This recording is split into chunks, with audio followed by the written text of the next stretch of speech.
Beberapa proses tahapan. Nah, tahapan-tahapan itulah disebut dengan pre-processing.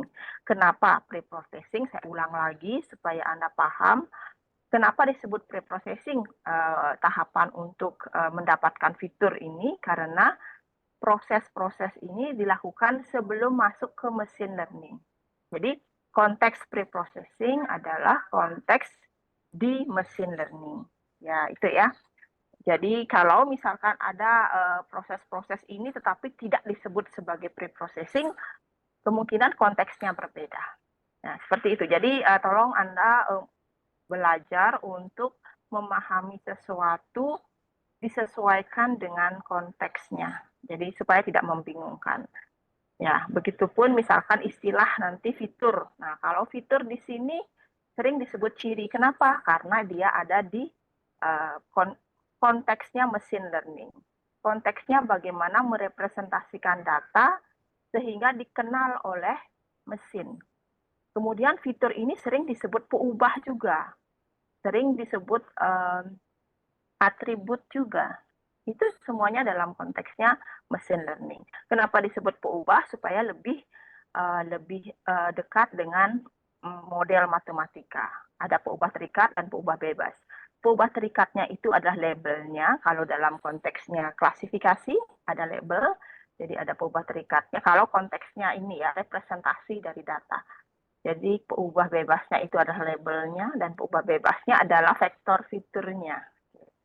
Kemudian atribut. Kenapa atribut? Karena ini ciri. Atribut itu mungkin kaitannya kalau Anda belajar di basis data, salah satunya ya, tabel. Nah, tabel itu nanti satu record itu ada atribut-atribut. Sama ya, pengertiannya sama. Oh, apakah nanti Bu tabel-tabel ya yang di basis data bisa langsung digunakan? Bisa. Kalau itu memang merepresentasikan satu record, merepresentasikan sebuah data, itu bisa. Makanya ada namanya atribut. Nah, itu istilah-istilah. Jadi saya mungkin mengawali dari situ supaya tidak membingungkan ya. Semuanya dalam konteksnya machine learning. Sehingga ada beberapa istilah supaya tidak membingungkan. Nah, itu yang di dalam machine learning nanti mungkin Anda baca-baca sendiri. Nanti kita bahas lebih lanjut pada pertemuan ke-7 dan ke-8 ya. Bagaimana nanti tetapi Anda harus mencoba dulu, latihan dulu sendiri ya, menggunakan paling tidak menggunakan 4 link ini Anda latih. Nah, kemudian nanti Anda coba-coba melakukan preprocessing. Kalau memang kelompoknya kelompok untuk data teks, silahkan coba coba tools di Python untuk yang preprocessing teks. Kalau Anda di bidang image atau citra, silahkan dicoba itu. Jadi itu yang saya inginkan. Jadi walaupun tidak ada tugas melakukan ini ya, tetapi wajib Anda melakukan itu. Jadi saya yakin Anda mau melakukan dengan mandiri ya, karena itu latihan juga. Jadi Anda kalau memang mau maju di bidang informatika, Anda harus punya kesadaran sendiri untuk eksplorasi. Tidak melulu dosen yang menyuruh ya. Jadi saya latih seperti itu supaya lebih mandiri, supaya Anda bisa lebih apa istilahnya mampu berkompetensi secara global seperti itu, secara memang keinginan sendiri untuk maju. Jadi itu saya tekankan, mindsetnya tolong diubah, jangan selalu menunggu tugas. Tugasnya cuma satu, penyelesaian proyek, walaupun ada tugas kemarin review paper, karena itu harus. Tetapi ada beberapa tugas-tugas latihan itu sendiri. Jadi kayak ini coba sendiri. Nah, kalau dulu saya pandu benar, jadi setiap ada URL link saya suruh mengerjakan sesuatu, tetapi sekarang saya coba untuk lepas supaya Anda mandiri dalam mengeksplorasi diri ya, untuk keperluan Anda sendiri gitu ya, untuk memang suksesnya Anda sendiri. Karena terbukti bahwa teman-teman atau kakak tingkat Anda yang eksplorasi sendiri, mau sendiri, keinginan sendiri itu jauh lebih sukses daripada yang menunggu-nunggu tugas saja, hanya sekedar mendapatkan nilai saja. Itu benar-benar akan susah nanti ke depannya gitu ya. Jadi saya sekarang coba untuk melepas Anda, silakan. Dan jangan hanya terpaku di 4 link ini. Tolong Anda eksplorasi lagi yang lebih mendalam, lebih mendalam. Oke, mungkin itu untuk tambahan di preprocessing. Nah, untuk mesinnya sendiri, setelah preprocessing dapat vektor fitur atau dapat representasi dari datanya, maka akan masuk ke mesin. Ya, setelah melakukan preprocessing, maka langkah selanjutnya adalah bagaimana data yang sudah diperoleh ini yang berupa representasi, berupa vektor fitur secara umum ya, itu masuk ke dalam mesin, diolah oleh mesin. Output dari mesin adalah model klasifikasi atau dalam istilah Inggrisnya itu classifier. Kalau Anda mendengar istilah classifier model atau classifier sendiri, classifier itu pengklasifikasi, itu pasti mengacu ke sebuah model matematika. Jadi classifier model itu pasti mengacu ke sebuah model matematika. Dan luaran dari mesin setelah melakukan training ya, setelah dia mendapatkan data masuk, kemudian data tersebut dilatih istilahnya ya, dilatih dengan arsitektur tertentu, maka luaran dari mesin ini adalah sebuah model matematika. Model matematika ini disebut dengan classifier dalam bahasa Inggris. Nah, setelah mendapatkan classifier dari training, classifier ini diuji dengan data testing. Misalkan, Anda mempunyai 1000 data. Semuanya sudah dilabel karena kita konteksnya adalah dalam rangka menyelesaikan tugas kelompok. Jadi tugas kelompok adalah tugas klasifikasi. Jadi supervised machine learning istilahnya ya. Machine learning yang dipandu oleh labelnya. Jadi ada label. Jadi ada data, ada label. Jadi ada peubah terikatnya ya. Ada labelnya. Nah, sama seperti Anda misalkan Anda latihan soal gitu ya. Ada soal, ada jawaban. Ada soal, ada jawaban. Dari sana Anda memahami, oh ternyata pola-polanya seperti itu. Nah, setelah Anda belajar, jadi ibaratkan Anda sebuah mesin ya. Jadi Anda bayangkan saja bahwa mesin itu seperti manusia. Karena kita memang istilahnya AI ya, jadi Artificial Intelligence. Ingin membuat mesin sepintar manusia, jadi anggaplah mesin itu manusia. Mesin learning adalah bagaimana mesin belajar. Jadi sama, jadi ibaratkan Anda belajar, Anda diberikan soal dengan jawabannya. Anda diberikan soal jawabannya, guru Anda punya 1000 soal dan jawaban. Guru ya, kalau guru itu developernya ya.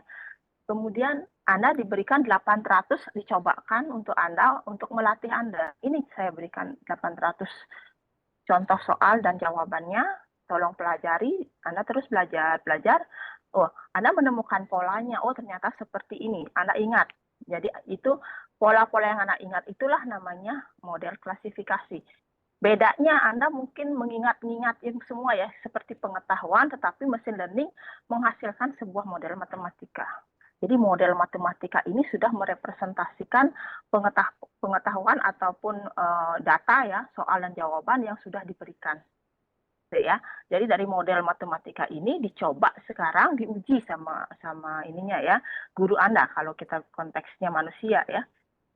Diberikan 200 data karena dia punya cuma 1000 data. Jadi 800 sudah digunakan sebagai contoh untuk melatih siswanya dan 200 dicoba. Nah, sekarang dicoba. Ada ujian, ada evaluasi, atau di sini namanya testing ya. Dari sana model ini akan dicoba-coba. Soal A masuk ke model, jawabannya adalah ini. Soal B masuk jawabannya. Jadi jawaban itu adalah jawaban yang dihasilkan oleh model atau jawaban yang dijawab oleh siswa, bukan dari data yang ada. Dataset yang ada sudah ada jawaban yang benar. Nah, dari sana kan bisa kita lihat berapa persen akurasi dari model ini.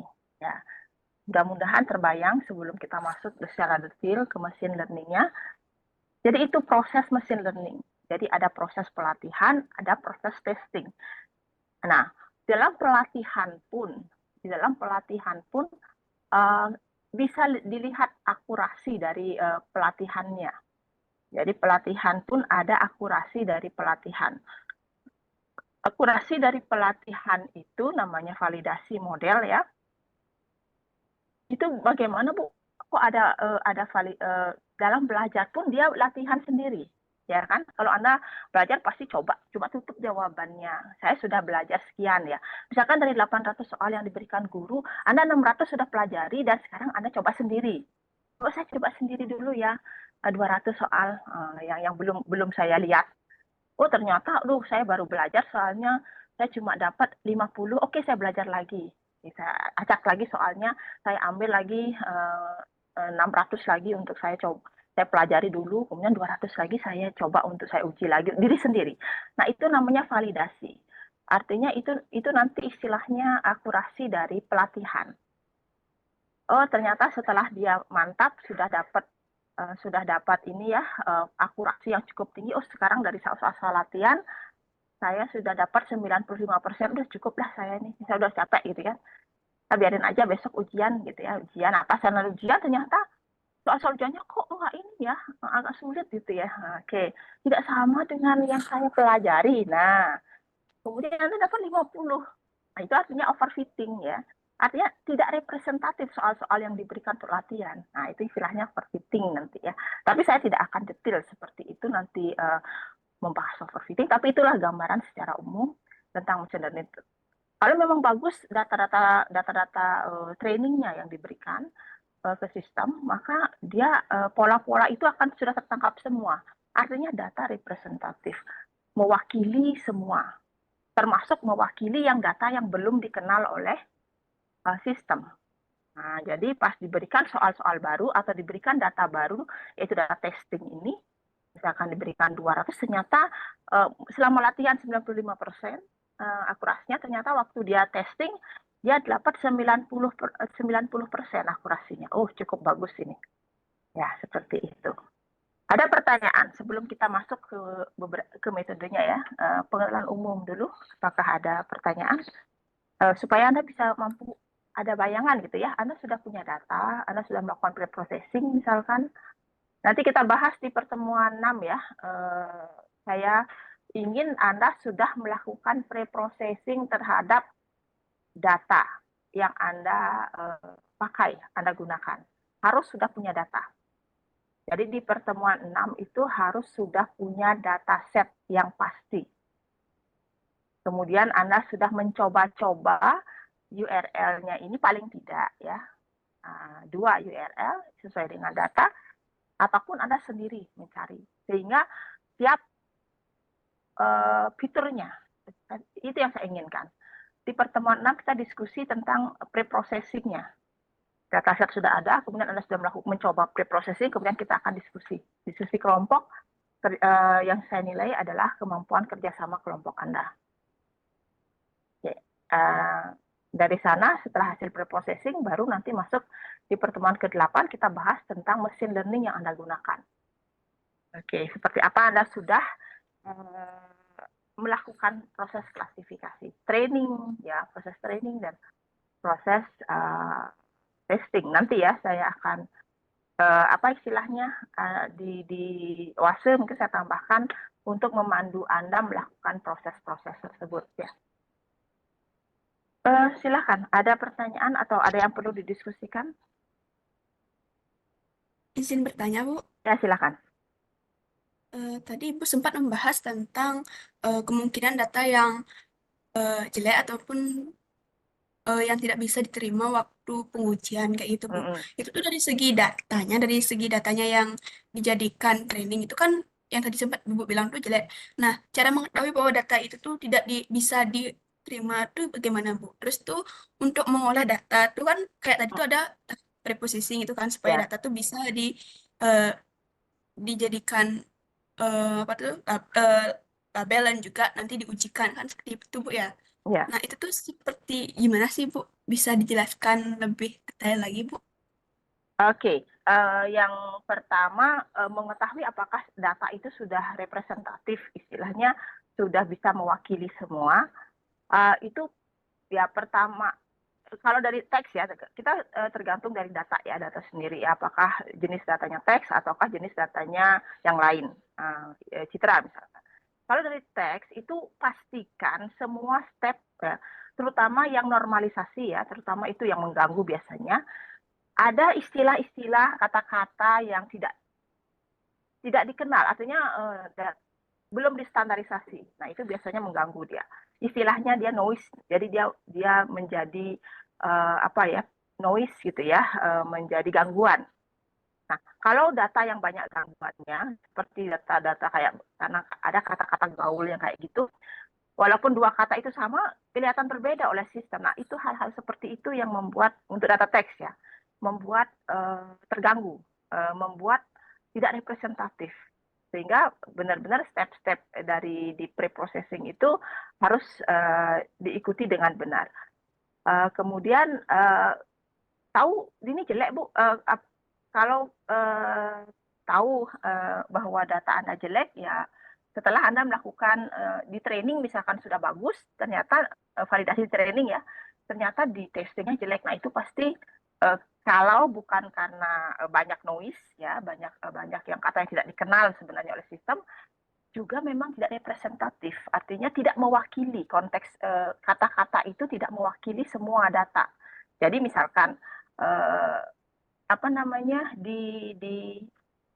biasanya apa aspek ya, aspek base ya, aspek base klasifikasi. Jadi ada aspek-aspek yang kata-katanya tidak mendukung, artinya aspek-aspeknya itu ada kata-kata yang tidak dikenal ya oleh sistem. tidak semuanya ya, tidak semua konteks di bidang aspek tersebut dikenali oleh sistem. Sehingga ketika ada kata-kata baru yang muncul di testing, dan kata-kata baru itu tidak pernah ya, tidak pernah digunakan sebelumnya untuk mengenali bahwa itu adalah konteks untuk aspek A misalkan. Ya jelas dia tidak tahu ya. Nah, kayak seperti itu. Jadi memang agak sulit ya kalau di makanya kan semakin banyak data, semakin bagus hasilnya.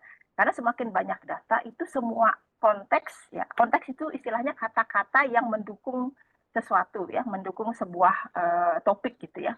Baik itu topik aspek ataupun topik sentimen.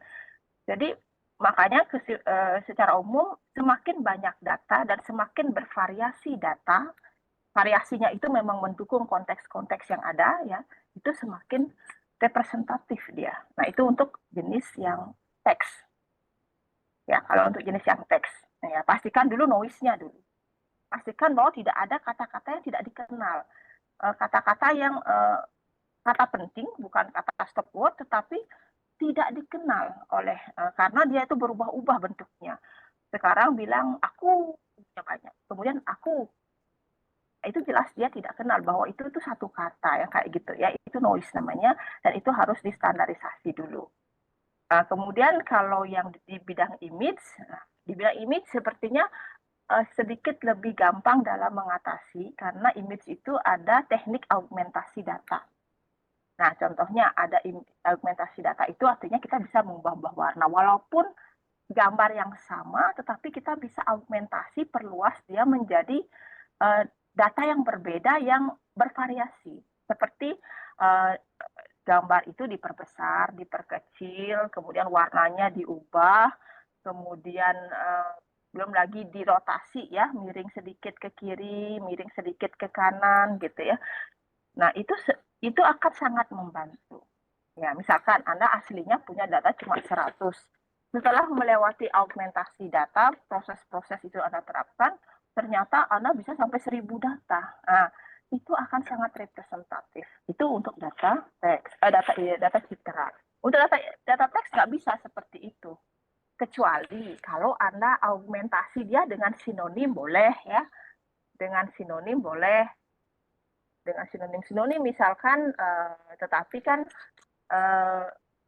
Anda harus mengembangkan istilahnya apa ya, data-data yang ada, kemudian Anda istilahnya paraphrasing lagi gitu misalkan bisa. Kalau sekarang teknik paraphrasing dipakai, paraphrasing lagi, dia sama-sama sentimen aspek misalkan sentimen aspek A dengan sentimen positif. Kemudian ulasan ini Anda augmentasi dengan paraphrasing, tetap labelnya adalah aspek A dengan sentimen positif, tetapi sudah berbeda bentuk kata-katanya. Boleh seperti itu. Kalau sekarang kita menerapkan teknik paraphrasing misalkan, ya atau sinonimnya, itu bisa. Jadi augmentasi kalau memang bukan karena noise ya penyebab dia tidak representatif. Bisa ya dipahami untuk mengatasi itu. Yang kedua apa ya? Saya lupa pertanyaan kedua. Halo? Halo Bu. Yang kedua apa ya? Lupa saya. Eh, udah kejawab sih tadi sih Bu, Oh, secara sudah tidak ya. langsung kan Oke. bagaimana cara mengetahui data itu nulis dan juga cara menangani kalau misalnya data itu sudah salah gitu jelek. Oke, ya. Ya mudah-mudahan Masih bisa Bu. dipahami. Ya. Jadi Anda sendiri ya nanti yang ini terutama Anda sendiri yang bagaimana augmentasi. Saya tidak akan memberikan di sini teknik augmentasi lagi. Pasti banyak sekali ada tutorial tentang itu. Kemudian juga untuk di teks silakan Anda augmentasi sendiri dengan paraphrasing atau dengan teknik augmentasi yang lain ya. Data teks. Nah, itu yang saya maksud eksplorasi aja sendiri ya, eksplorasi diri. Nanti kita bahas di ini kalau Anda menemukan teknik. Oh, saya menemukan teknik ini Bu, Python mendukung Bu. Ada library Python untuk ini. Ini. Nah, oke silahkan. Karena itu sebenarnya saya lepas supaya Anda berkreasi, supaya Anda berinovasi gitu ya.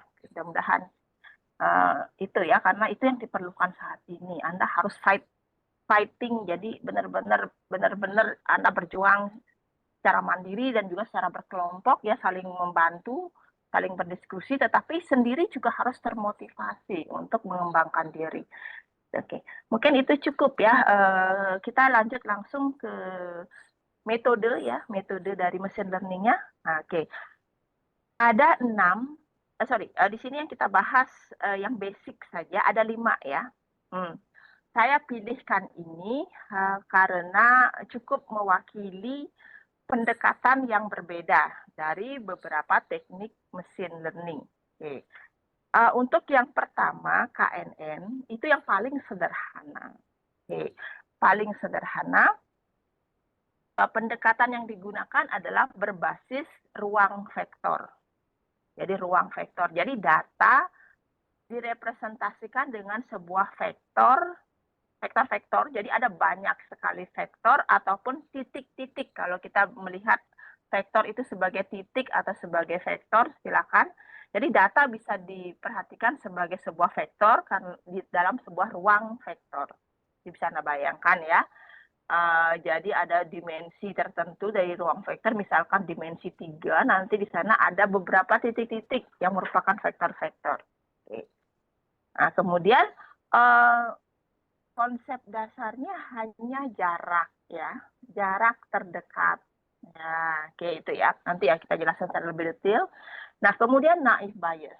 Kalau yang tadi KNN itu K nearest neighbor, jadi K tetangga terdekat istilahnya, nama metodenya. Itu pendekatannya secara matematik ya, aljabar linear ya, vektor. Kalau naive Bayes, ini pendekatannya menggunakan conditional probability atau peluang bersyarat. Saya kira Anda sudah dapat semuanya ya. Semester 1 statistik dasar, semester 2 adalah pengantar probability. Jadi cukup pengetahuan itu untuk naive Bayes. Untuk basicnya naive Bayes adalah peluang bersyarat. Jadi peluang bersyarat. Nanti kita bahas lebih lanjut. Kemudian decision tree. Decision tree ini adalah mesin learning yang basisnya itu adalah rule. Rule yang bisa kita bangun menjadi sebuah vektor. Rule itu apa? If, then, else ya. If, then, else ya. Jadi logika conditional syntax kalau memang di Python itu mungkin if, then, else gitu ya. Jadi ini if, else gitu ya. Jadi itu adalah if, else. Logika. Jadi dia pendekatannya menggunakan istilahnya rule, aturan. Matematik juga. Kemudian kalau naive Bayes lebih ke statistik, kalau decision tree logika, matematika, kemudian KNN juga matematika, terutama di aljabar linear ya tentang vektor. Nah, SVM sama dengan KNN, dia juga berbasiskan ruang vektor. Jadi termasuk model ruang vektor. Jadi SVM bedanya ya, tetapi sangat berbeda ya antara SVM support vektor mesin ini ya, support vektor mesin dengan KNN. Kalau KNN hanya berbasiskan dari jarak antar titik atau jarak antar vektor, kedekatan antar vektor atau kedekatan antar titik, sedangkan SVM itu mesin akan membangun sebuah model pemisah. Nah, model itu berupa model matematika, model matematikanya itu berupa garis lurus atau bidang datar, hyperplane. Nah, bidang yang datar yang tidak melengkung-lengkung lurus ya, tapi berupa bidang, antara bidang ataupun garis lurus. Akan membangun itu yang bisa memisahkan dua kelas. Itu konsep dasarnya. Memisahkan. Jadi dia membangun dinding pemisah. Nah, kalau secara intuitif ya, dinding pemisah. Misalkan data tersebar dalam sebuah ruang dimensi 2, dimensi 3, dimensi 4 sampai dimensi n tergantung ya. Nah, di sana syaratnya itu adalah bahwa data tersebut bisa dibuatkan dinding pemisah antar data, antar dua kelompok data. Jadi SVM hanya untuk dua kelompok ya Bu, atau dua kelas ya Bu, atau dua label ya. Jadi SVM hanya untuk membedakan, mengidentifikasi dua label. Tetapi saya baca-baca kok bisa kok SVM untuk banyak label atau multi kelas gitu, banyak kelas gitu ya. Banyak kelas bukan lebih ke banyak kelas ya. banyak kelas gitu ya, banyak kategori, bukan hanya 2 kategori atau 2 kelas. Kok bisa? Ya. Nah, itu dikembangkan. Dari 2 nanti dikembangkan. Misalkan contoh ya, sebagai bayangan saja dulu SVM, misalkan SVM untuk 3. Jadi kita bisa aja kelas 1, kelas 2, kelas 3, kita anggap aja kelas 1, kelas 2 kita jadiin satu dulu, kelas 3 terpisah. Ya, seperti itu ya. Setelah 1, 2 ada dinding pemisah antara kelas 1, 2 digabung jadi satu dengan kelas 3, kemudian dapat model pemisahnya, kemudian kita baru kita gerakkan lagi untuk membangun dinding pemisah antara 2 dan 3. Seperti itu. Jadi bertahap dia. Tetapi Anda mungkin tidak akan melihat ya, karena sudah di apa istilahnya ya, sudah dijadikan sebuah formula yang rumit ya, sedikit rumit ya. Di dalam sudah dibuatkan tahapan-tahapan ya, algoritma SVM, sehingga tidak kelihatan seperti hanya 2, seperti itu ya. Apalagi kalau Anda hanya menggunakan library ya, Python ya. Tahapan itu tidak kelihatan, tapi memang ada tahapan karena memang SVM hanya mampu memisahkan secara linear 2 kelas ya. Kemudian ANN. Nah, ANN ini beda lagi ya. Kalau ANN ini lebih ke arah kalkulus ya, optimasi, lebih ke optimasi penekanannya istilahnya ya. Semuanya juga ada optimasinya, tetapi di sini penekanannya di kalkulus ya. Jadi di sini banyak menggunakan turunan ya, turunan dalam kalkulus ya. Derivation ya, derivation untuk melakukan optimisasi ya. Jadi ANN ini atau artificial neural network atau istilah dalam bahasa Indonesia jaringan saraf tiruan itu mengadaptasi atau mengadaptasi dari kerja saraf otak manusia. Jadi ada istilahnya ada neuron-neuron gitu ya. Dan sebagainya. Nanti kita akan bahas. Jadi ANN lah yang paling istilahnya paling pintar mungkin ya kalau dari machine learning yang ada, yang basic ya, machine learning basic, maka kita bisa katakan secara awam gitu ya, secara umum, karena dia meniru kerja otak manusia, jelas ini yang paling canggih ya, ANN ya, artificial neural network. Terbukti dari mesin-mesin yang sekarang berkembang itu kan deep learning.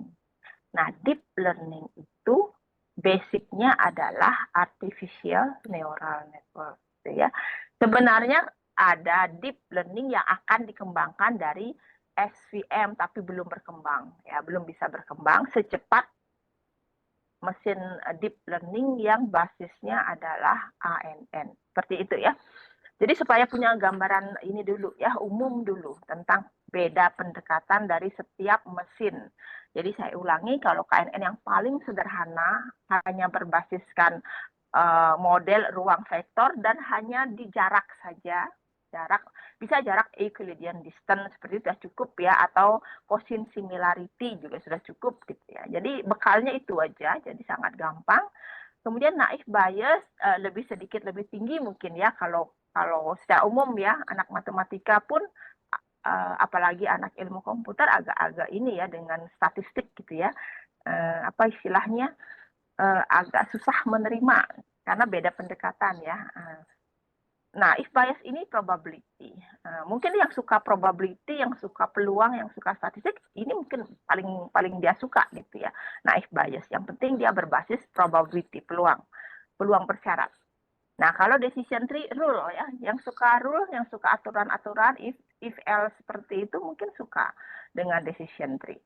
Kemudian SVM, yang suka matematika benar, matematika, nah ini SVM akan suka.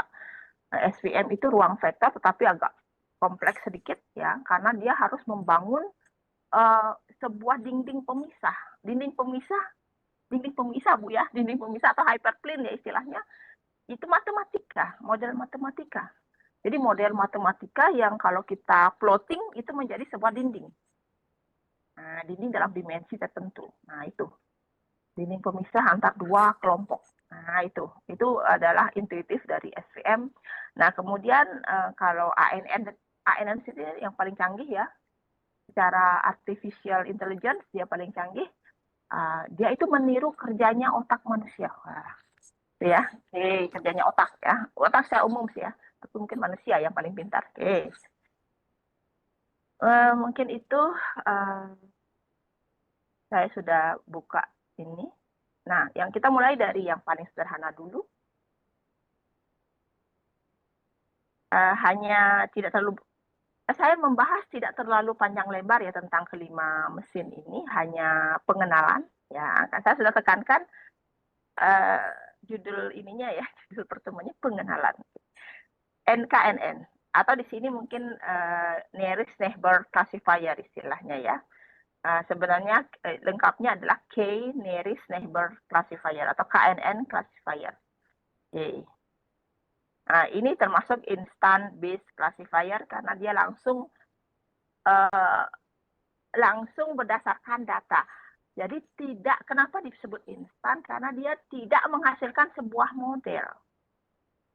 Nanti mungkin ya kita akan bahas di pertemuan, di diskusi. Kalau saat ini mungkin Anda bisa bayangkan bahwa kalau model yang lain itu terutama yang apa istilahnya, yang SVM gitu ya, yang decision tree, kemudian yang apalagi yang jaringan saptiruan, itu dari mesin akan menghasilkan sebuah model. Kalau memang dia sudah menghasilkan sebuah model, maka data training tidak akan ditengok lagi ya, karena data training itu hanya bertugas dipelajari untuk menghasilkan model. Nah, model sudah terbentuk, ya udah lepas itu, boleh lepas. Jadi offline ya. Jadi kita bisa membangun model secara offline. Model dulu dibangun secara offline, kemudian secara online baru kita uji dengan data yang real time misalkan boleh. Tapi kalau ini enggak. Ini selalu diajak data trainingnya karena akan selalu melihat jarak. Nah, contohnya seperti ini ya. Apa itu? Oke. Nah, contoh di sini ada dua jenis ya. Ada bebek, ada ayam gitu ya. Nah, oke. Ada bebek, ada ayam. A duck, quack like a duck. Okay. Duck ya, oke. Oke. Nah, jadi intinya jika jadi data ini digambarkan sebagai sebuah titik, misalkan sini yang ada nggak ya? Bentar ya. Ini harus classifier. Bentar, di sini nggak ada. Yep. Nah, di sini mungkin yang lebih ya, yang lebih representatif. Misalkan ada dua kelas ya, kelas merah dan kelas biru, tersebar dia di sini di dalam ruang vektor. Kelas merah dan kelas biru. Kemudian kalau misalkan ada satu, ini yang hijau ini baru ya, kita mau memprediksi ada data baru yang hijau ini masuk kelas mana ya, kelas merah ataukah kelas biru, maka harus dihitung titik posisinya kan pasti ada ya. Kenapa posisinya pasti ada? Posisi dari data baru ya jelas ada ya, karena atributnya kan diketahui. Yang tidak diketahui adalah labelnya. Ya, masuk ya. Kita tempatkan, kita posisikan data baru di ruang vektor tersebut. Kemudian kita hitung kedekatannya dengan semua data yang ada di ruang vektor tersebut. Semua data misalkan, kalau kita punya 100 data training, maka harus wajib menghitung jarak data yang baru itu dengan 100 data yang ada di ruang vektor. Kemudian kita urutkan dari kecil ke besar. Nah, kalau dia misalkan kita bilang K nearest neighbor, K-nya itu misalkan 5 misalkan. Jadi kalau 5 kita hitung kedekatannya dengan, ini mungkin kurang ya, ini 4 agak susah ya. Nah, misalkan 5, jadi di sini satu lagi ya, 5 dengan data merah satu lagi. 5 ada dihitung ya semuanya, kemudian diurutkan sehingga kita dapat, kita tahu bahwa 5 data terdekat adalah seperti ini. Dari 5 itu kita cek label-labelnya. Oh, ini merah, merah, merah. Oh, 3 merah, kemudian 2 biru yang terdekat. Maka label data yang baru adalah yang terbanyak, yaitu merah. Nah, gampang ya, seperti itu. Cuma harus mengulang-ulang menghitung jarak data yang baru dengan data yang semua data yang ada, seperti itu. Dengan semua data yang ada, kemudian baru kita urutkan. Kita tidak bisa menyimpan informasi apapun ya, karena data baru memang belum diketahui di mana posisinya. Ya, setelah diuji, mau menguji baru, oh masuk data baru, oh ternyata posisinya di sini. Di satu tempat, misalkan di sini, oh kita harus menghitung. Kenapa nggak menghitung dengan yang ini, Bu? Kan ketahuan ini yang terdekat. Ya, kalau Anda melihat ya. Sistem kan nggak melihat apa-apa. Dia nggak tahu di mana posisinya ini, gitu ya. Jadi tetap dia akan menghitung jarak ini dengan yang paling jauh, dengan yang ini, dengan semua data dihitung. Baru diurutkan, oh baru ketahuan, oh ternyata ini yang paling dekat ya. Oh ternyata dari yang 5 paling dekat, 3 labelnya merah, 2 labelnya biru. Oh label yang baru ini adalah merah. Jadi makanya diusahakan nilai K-nya ini adalah nilai ganjil. Sehingga kalau ada kasus seperti ini, 4 ya, kita bilang misalkan K-nya ternyata dari 4 data terdekat, 2 labelnya biru dan 2 labelnya biru, 2 labelnya merah. Terus gimana dong caranya? Seimbang dia. Oke, diundi. Nah, jadinya seperti itu. Agak susah ya. Jadi 50-50 sebenarnya. Mending kita hindari hal seperti itu dengan K-nya dipilih adalah K yang ganjil. Nah, karena terlalu gampang, makanya untuk tugas biasanya kita TA ya, kita jarang menyetujui kalau murni cuma KNN, kecuali kalau modified ya, dibobotkan. Jadi atribut-atributnya itu dibobotkan. Nah, dengan perhitungan tertentu itu mungkin lebih kita bisa terima. Tapi kalau KNN yang murni seperti ini hanya menghitung jarak, itu kita sering tidak kita loloskan ya untuk TA. Mending modified, ditambah nanti ada proses pre-processing, misalkan seleksi fitur ataupun optimasi K. Nah, itu mungkin masih bisa diterima gitu ya. Jadi ada sesuatu yang lebih mendalam yang dilakukan untuk menjadi tugas akhir atau TA dari S1. Oke, itu yang tentang ini ya, tentang KNN, mudah-mudahan dipahami, sangat gampang. Jaraknya gimana, Bu? Harus Euclidean distance ya, Bu ya? Enggak, apapun bisa. Apapun yang bisa Anda terapkan untuk data vektor, itu bisa. Misalkan ini kan kalau Euclidean kan kita memandang data sebagai titik, sehingga kita bisa menghitung jarak. Kalau kita memandang data sebagai vektor, maka sudut cosine similarity boleh. Atau mungkin ada beberapa rumus jarak yang lain. Untuk vektor silahkan, bisa juga. Jadi kadang-kadang itu juga dipakai sebagai eksperimen. Model jarak yang seperti apa yang bagus untuk diterapkan. Nah, seperti itu. Oke, kemudian yang lain naif bias. Naif bias itu KNN sangat gampang. Nah, naif bias ini mungkin Anda harus ingat kembali tentang statistik dan tentang pengantar probability ya, statistik dasar dan pengantar probability. Jadi secara umum seperti ini. Nah, contoh ya, ada 2 jenis serangga. Data ininya ada ya, ada data panjang antena dan panjang perutnya diketahui. Nah, jika sedikit lebih kecil, misalkan panjang perut dan panjang antena sekitar daerah sini, oh itu adalah jenis 1, grasshoppers, misalkan belalang. Kemudian kalau dia agak-agak panjang gitu ya, panjang perut dan panjang ininya lebih panjang, dia masuk di Katydid gitu ya. Oke, ada 2 serangga jadi 2 gitu. Nah, itu yang diketahui dari data yang dikumpulkan, data training yang dikumpulkan. Ini data training ya. Nah, kemudian masuk nanti serangga baru yang belum diketahui jenisnya, ini masuk apa? Nah, itu kita akan buat dengan bagaimana caranya menggunakan model naive Bayes atau machine learning yang naive Bayes.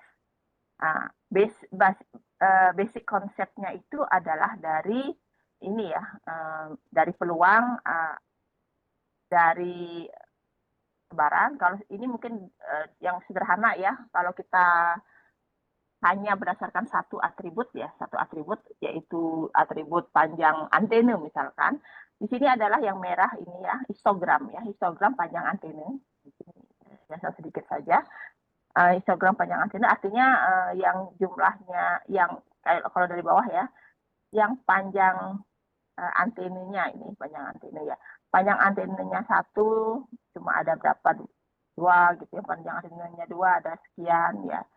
Nah, ini adalah tingginya, ini jumlah panjang antena untuk setiap ini ya, setiap satuan panjang.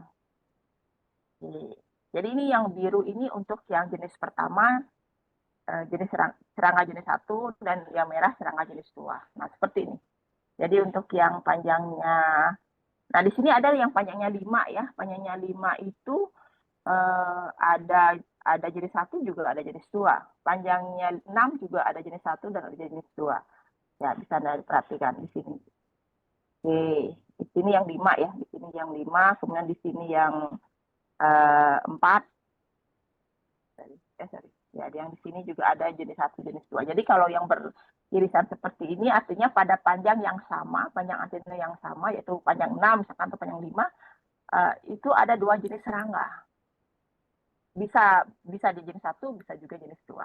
Nah, bagaimana cara menghitungnya? Ya, dengan pendekatan naive Bayes. Nah, di sini untuk naive Bayes menggunakan konsep peluang. Jadi, kalau diberikan sebuah serangga sekarang yang panjang antenanya ada 3 misalkan, dia tuh masuk yang mana? Masuk yang 1 atau masuk yang 2? Dihitung peluangnya. Peluang bersyarat ya, peluang bahwa dia adalah jenis 1 jika diberikan panjang antenanya adalah, datanya itu adalah panjang antena 3 ya. D itu adalah data ya, datanya itu representasinya adalah panjang antena 3. Berapa peluang bahwa dia jenis 1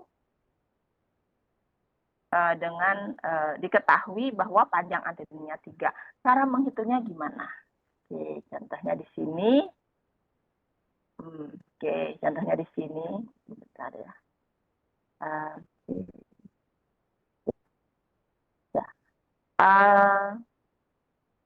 Jadi kita lihat. Yang kita lihat adalah yang pertama berapa peluang dia jenis 1. Yang kedua berapa dia peluang jenis 2. Jadi dua-duanya harus dilihat. Kalau memang ada 2 label ya. Kalau ada 3 label ya 3-3-nya dilihat. Berapa peluang label 1, berapa peluang label 2, berapa peluang label 3 jika diberikan data tertentu. Dalam hal ini data karena satu atribut, data panjang antena 3. Ini data 3. Cara menghitung peluang ini ya sama dengan yang Anda dapatkan di pengantar probability ya. Jadi artinya kalau peluang bersyarat itu adalah Anda lihat dulu jumlah kemunculan dari jenis 1 dengan panjang 3. Nah, kemunculan jenis 1 dengan panjang 3 berapa? Ya, kemunculan jenis 1 itu adalah yang biru ya. Yang biru. Nah, dengan panjang 3 ya, dengan panjang antena 3. Nah, misalkan di sini dihitung 10 ya. Oke. Jadi jumlah yang jenis 1, serangga jenis 1 yaitu belalang dengan panjang antena 3. Oh, belalang dengan panjang 3, panjang antena 3 itu ada 10.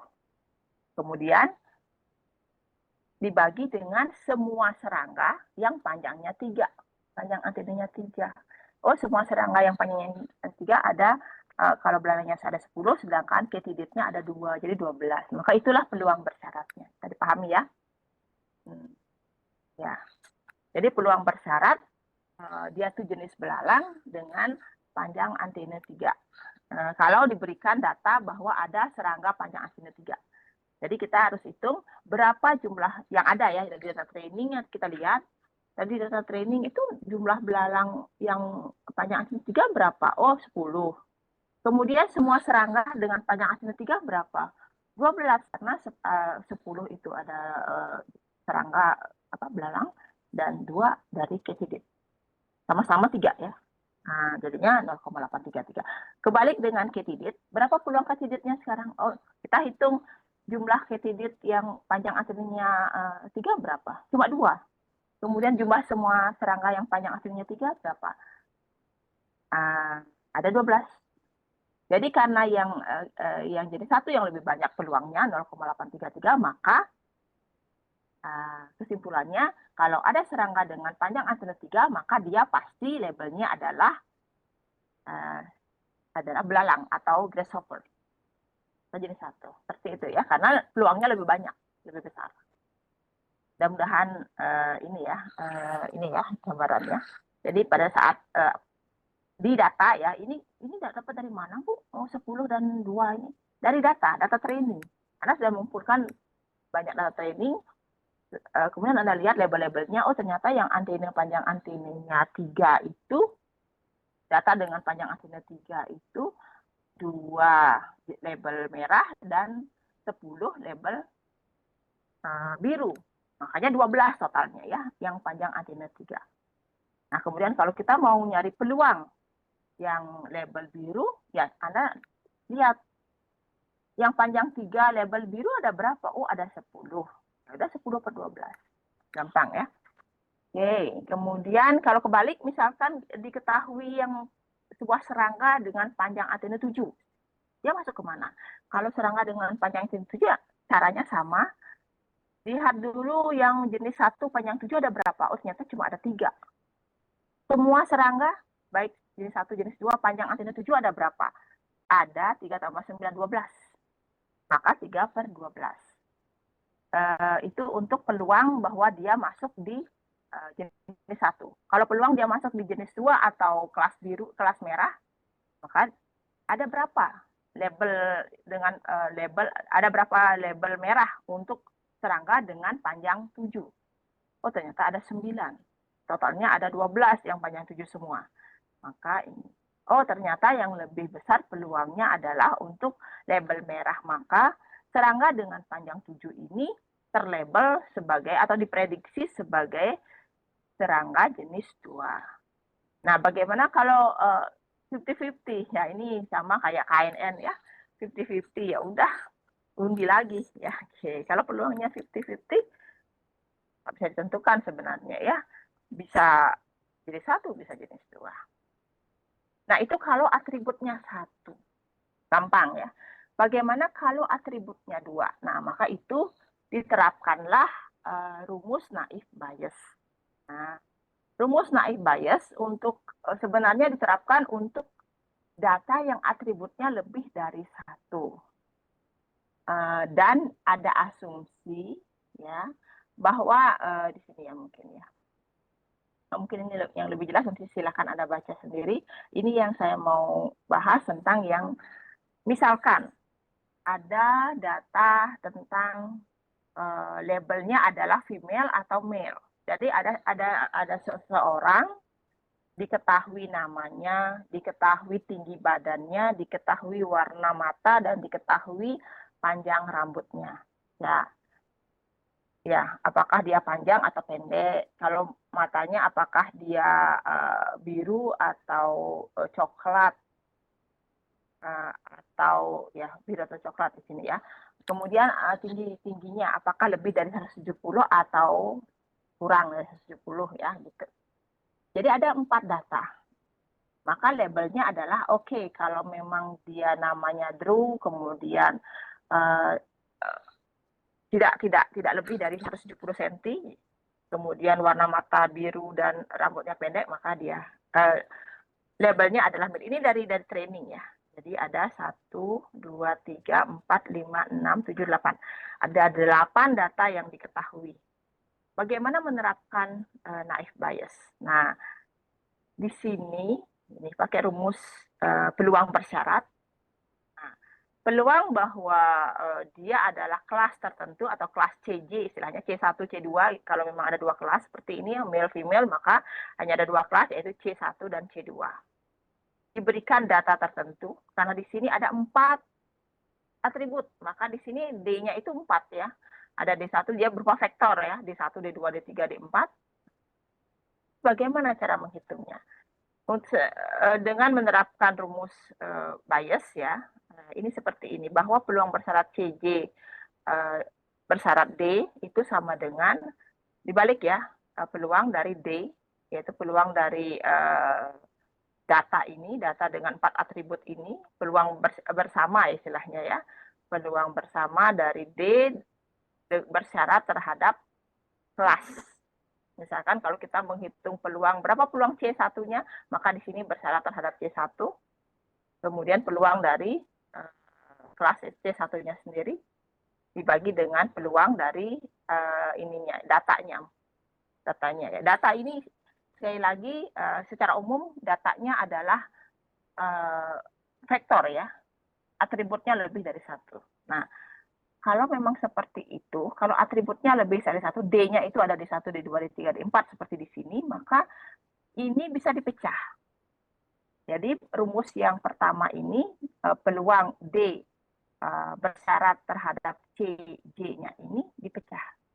Mungkin Anda sudah dapat ya, bahwa peluang D, peluang bersyarat, tetapi di sini banyak berubah ya, banyak atribut, maka dia akan dipecah seperti ini jika asumsinya D1, D2, jadi sesama atribut, D1, D2, D3, D4, dan seterusnya saling bebas.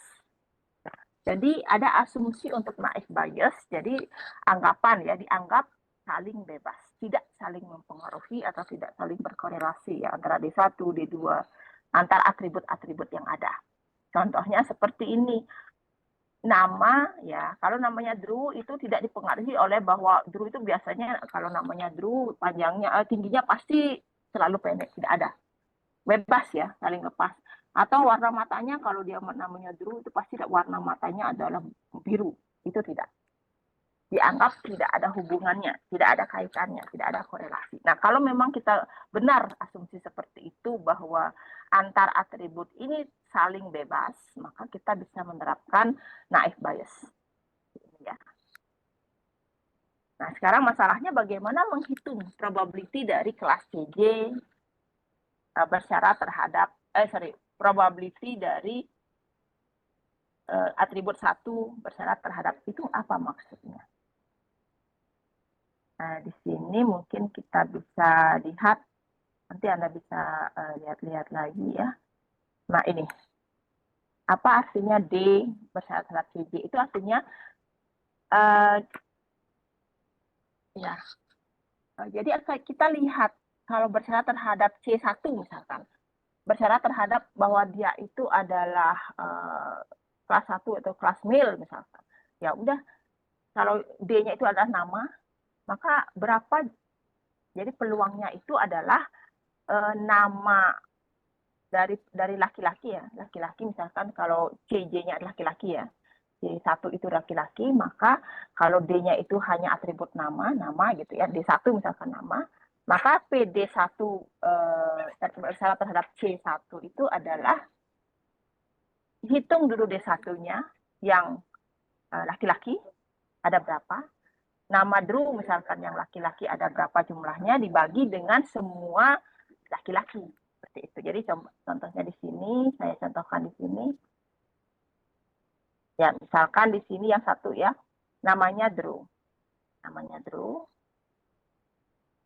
Kemudian dikasih data seperti ini di trainingnya. Kalau namanya Drew male, ada Claudia female, Drew ada female, ada Drew ada female. Ini ada Drew male, juga ada Drew female, dan seterusnya.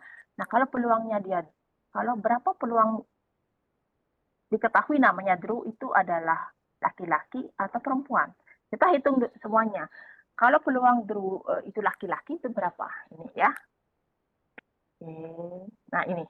Peluang bahwa Drew itu adalah laki-laki, atau kita hitung peluang bersyaratnya adalah peluang dari bahwa dia itu laki-laki, di mana diberikan datanya itu namanya adalah Drew, maka kita hitung ada berapa Drew yang laki-laki dibagi dengan semua data Drew. Jadi Anda bisa lihat ini ya. Jadi Anda bisa lihat kalau yang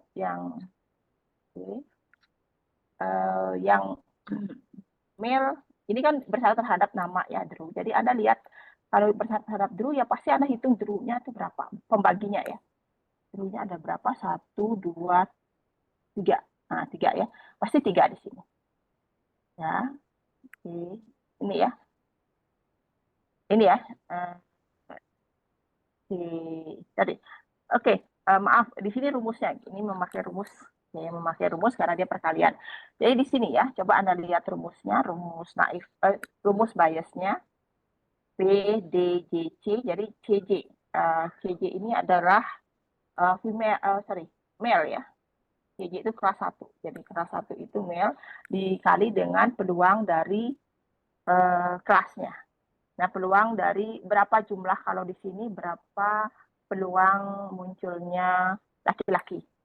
Kalau laki-laki, kalau PCJ kan di sini kita tinggal hitung aja laki-laki ada berapa dibagi dengan semua jumlah data.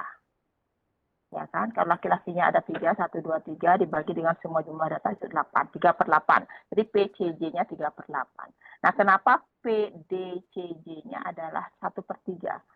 Kalau CJ ini adalah laki-laki. Nah, maka ada berapa laki-laki? Oh, ada 3 laki-laki. Jadi baginya adalah 3. Kemudian D itu artinya Drew-nya ya, datanya. Jadi namanya Drew. Nama Drew yang laki-laki ada berapa? Ada 1. Ya, ini 1/3 kali 3/8. Nah, pembaginya ini karena sama saja, maka pembaginya ini sering tidak dihitung. Karena untuk peluang dia kelasnya male ataupun female sama-sama di pembagian 3/8. Jadi tidak perlu dihitung. Kenapa 3/8? Karena ini adalah peluang dari yang namanya Drew. Namanya Drew ada 3. Semua datanya ada 8, jadi 3/8. Ini juga sama. Ini juga peluang bahwa muncul nama Drew. Ya, 3/8. PD ya. Jadi peluang D. D itu adalah Drew, nama. Jadi data ya. Kalau datanya adalah bukan Drew, Bu. Kalau Karin, ya udah peluang Karin berapa? Kalau PD-nya itu, kalau Karin D-nya ya, datanya diketahui namanya Karin, maka Karin cuma ada 1 ya 1/8 gitu ya. Kalau Alberto juga cuma ada 1 maka 1/8. Kalau Claudia juga 1/8. Nah gitu ya. Drew aja yang banyak ya. Yang lainnya cuma 1 ya. Nina juga 1/8. Nah seperti itu. Ya, jadi PD ya. Kemudian kalau yang ini, yang di bawah ya, kenapa 2/5? Karena di sini rumusnya ya. Kita rumus di atas, P, D, C, J. Sekarang C-nya C2. C2 itu female yang merah ya. Peluang dari Drew, tetapi dia merah. Ya, yang merah dulu ada berapa? Oh, yang merah ini ada 5, 1, 2, 3, 4, 5. Maka pembaginya ada 5. Kemudian dari 5 itu ada berapa yang namanya adalah Drew? Oh, 2. Dari yang merah ya, 2. Maka peluang D per CJ itu adalah 2/5. Kemudian kenapa ini 5/8? Karena ini peluang kelas merah. Ada kelas merah ada berapa? 1, 5. Data semuanya 8, 5/8. Mudah-mudahan nanti kalau diterapkan ke atribut yang lebih dari 1 ya sama saja ya. Hitung saja per atribut, dikalikan. Jadi ganti saja nilai D per CJ-nya. D bersyarat terhadap CJ-nya itu dengan perkalian antar atribut. Perkalian antar peluang bersyarat setiap atributnya. Mudah-mudahan bisa dipahami. Nanti mungkin bisa baca-baca sendiri atau mencari ini. Yang penting di sini hanya peluang bersyarat. Jadi dia itu bermain dengan peluang bersyarat. Untuk yang basic ya, basic naive Bayes. Basic naive Bayes hanya bermain-main dengan peluang bersyarat. Ya, silakan nanti Anda bisa baca-baca. Oke, kemudian lanjut ke kelas yang lain ya, yaitu di decision tree. Nah, kalau tadi kita ke peluang bersyarat, dan juga ke jarak ya, rumus jarak dan rumus peluang bersyarat. Kalau sekarang di sini adalah bagaimana membangun aturan. Nah, misalkan di ini dapat data, kita ingin memprediksi apakah sebuah buah yang diberikan yang diketahui panjang dan tinggi dan lebar dari buah, baik itu jeruk ataupun lemon ya. Hanya ada dua ya, jeruk dan lemon. Kemudian diketahui data lebar dan juga data tinggi dari lemon dan jeruk tersebut. Jadi seperti ini aturannya. Jika dia lebih besar dari 6,5 lebarnya ya, lebarnya lebih besar dari 6,5, peluang untuk menjadi jeruk ataupun lemon ada ya. Tetapi kapan? Kalau dia lebih besar ya, lebarnya lebih besar dari 6,5 dan juga lebih besar dari 9,5 tingginya. Jadi lebarnya lebih besar dari 6,5, tingginya juga lebih besar dari 6,5, maka tingginya lebih besar dari 9,5 gitu ya, maka dia adalah lemon. Tetapi kalau tingginya lebih kecil dari 9,5, lebih kecil atau sama dengan 9,5, maka dia adalah jeruk. Jadi jeruk cenderung agak mirip ya ukuran tinggi sama lebarnya. Jadi seperti itu. Kalau lonjong, itu istilahnya kalau lonjong, tapi kan ada ukuran di sini. Kenapa ukuran-ukuran ini diketahui, Bu? Dari data.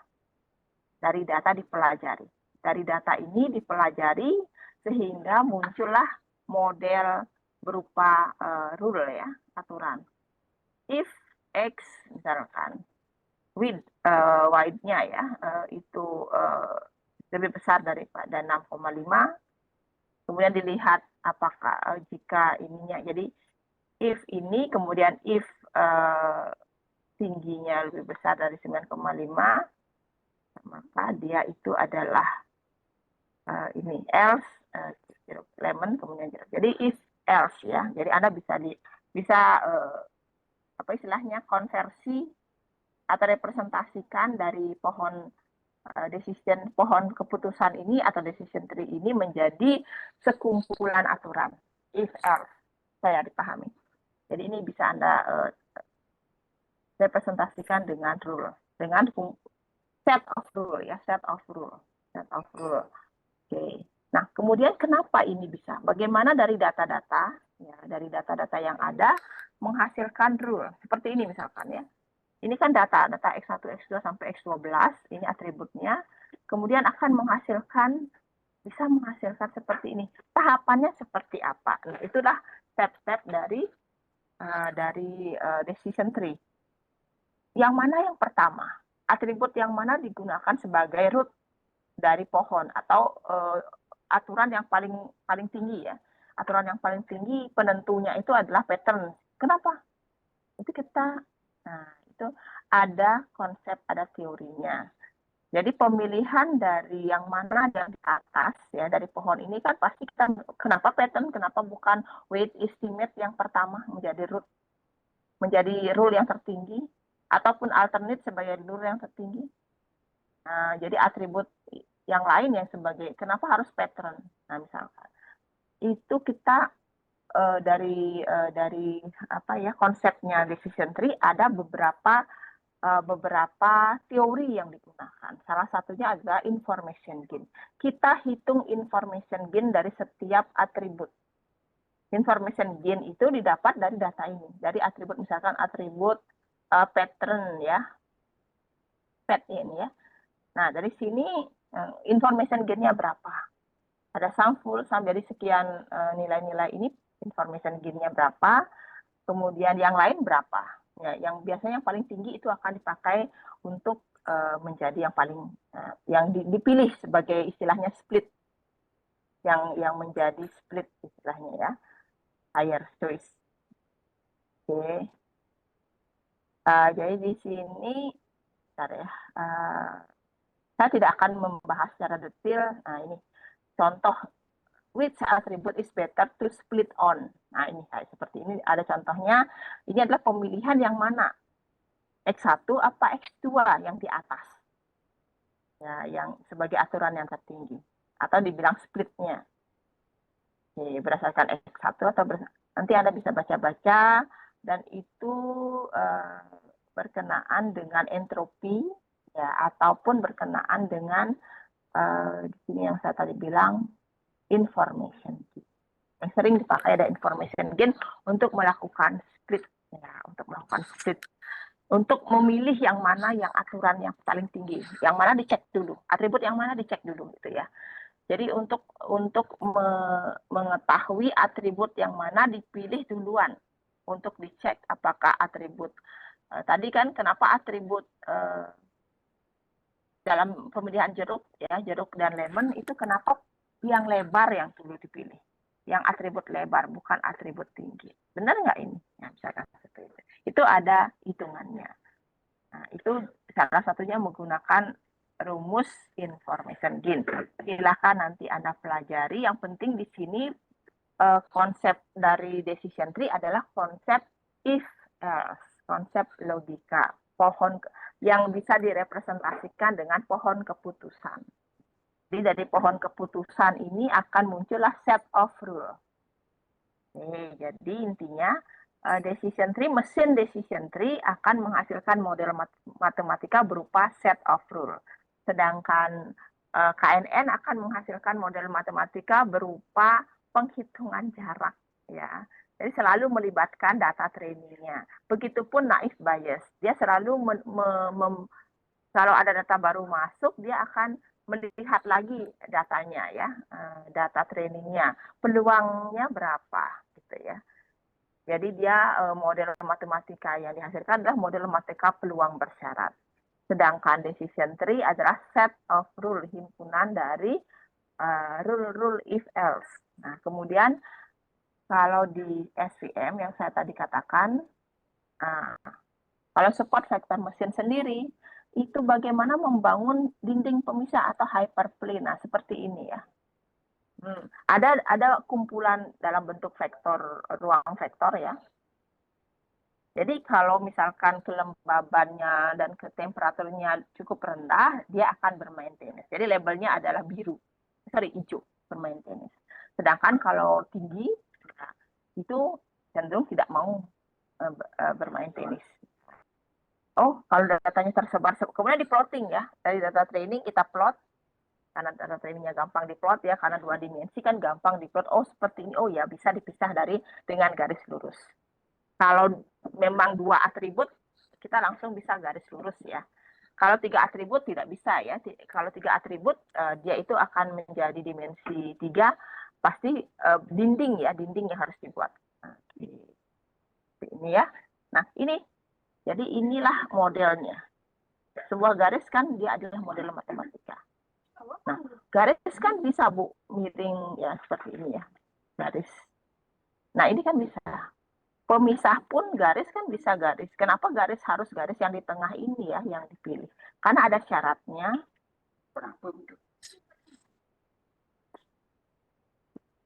Ada syaratnya bahwa yang optimal, model klasifikasi SVM yang optimal itu adalah yang mampu memisahkan support vektor secara paling besar. Jadi pemisahnya, nilai pemisahnya atau jaraknya. Jarak antar support vektor itu paling besar, itu yang dipilih. Jadi garis atau hyperplane yang mampu memisahkan jarak dua support vektor secara secara benar-benar terpisah atau jaraknya paling besar. Apa yang dimaksud dengan support vector? Seperti namanya ya, support vector mesin. Support vector adalah vektor yang terletak paling luar dari gerombolannya, dari kelompoknya. Nah, support vector kalau di sini mungkin support vektornya adalah yang merah ini dan ini ya, salah satu support vector. Kemudian yang lain, yang hijau, yang ini ya, yang paling luar. Jadi vektor-vektor yang paling luar harus jaraknya sangat besar, paling besar, ya, dengan support vektor dari kelompok yang lain. Nah itu syaratnya. Terus bagaimana cara menghitung jarak? Jarak yang dimaksud di sini adalah ditarik ya. Nah ini. ditarik ke atas ke bawah secara paralel seperti ini. Nah, jadi kalau garis pemisahnya yang ini, maka akan didapat jarak yang sangat nih ya, antar support vektor yang sangat lebar. Kalau misalkan yang lain dipilih, misalkan contohnya di sini, ini kan kecil sekali ya jaraknya, pendek. Maka support vektor berikutnya pasti ini ya, pendek ya dia. Ini. Jadi ditarik ke atas dan ke bawah dari garis pemisah. Ya mungkin nanti Anda bisa bisa bukan latihan ya, eksplorasi lagi dari video tutorial. Saya belum berikan ya, ada video tutorial yang secara intuitif menyajikan introduction ke mesin SVM. Jadi Anda mungkin akan lebih bisa paham. Intinya itu dinding pemisah atau garis pemisah atau hyperplane secara umum ya. Kalau istilah saya mungkin ya nggak ada kok istilah dinding pemisah. Memang ya hyperplane ya yang ada. Oke. Nah, kalau seperti itu misalkan dia ini ya, dia tuh 2 dimensi, Bu. Setelah saya plotting, ini ya tercampur seperti ini Bu datanya. Jadi data label 1 di tengah, data label 2-nya di pinggir-pinggirnya tidak bisa dipisah dengan garis. Terus gimana? Apakah tidak bisa kita menerapkan SVM? Kemungkinan masih ada ya, peluang untuk bisa masih ada dengan cara menerapkan kernel. Nah, makanya di SVM nanti ada kernel. Sebenarnya kernel itu apa? Kernel itu adalah persamaan matematika atau model matematika yang akan mentransformasikan data-data ke ruang dimensi yang lebih tinggi. Nah, kalau dari sini kita terapkan misalkan kernel, istilahnya ya, nanti Anda baca sendiri atau eksplorasi sendiri, ada kernel polinomial. Setiap data kita masukkan ke model yang polinomial. Ya, setiap data ini ke model polinomial, maka dia akan berubah menjadi ruang dimensi yang lebih tinggi. Misalkan kita terapkan dimensi ke dimensi 3 misalkan ya. Maka dari dimensi 2 ini dia akan ke dimensi 3. Ternyata yang merah dengan yang hijau itu terpisah di dimensi 3. Ya, dimensi 3. Nanti Anda bisa juga introduction to kernel ya, kernel di SVM. Di sana ada ilustrasinya ya, bagaimana menerapkan formula dari kernel. Bagaimana mengubah dari data yang ada di dimensi 2 ke dimensi 3 atau malah ke dimensi 4 dan seterusnya. Atau malah menggunakan bukan kernel polinomial, tapi menggunakan ada kernel RBF istilahnya ya, selain kernel polinomial. Nah, di sini.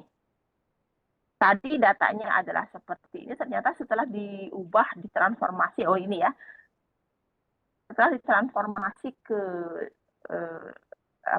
ke dimensi 3, ada satu dimensi tambahan ya, ternyata dia terpisah, kita bisa bangun dindingnya ya, hyperplane-nya kita bisa bangun ini. Nah, bagaimana cara membangun hyperplane-nya ini? Itu ada tahapan dari matematika, tahapan matematika dari algoritma SVM.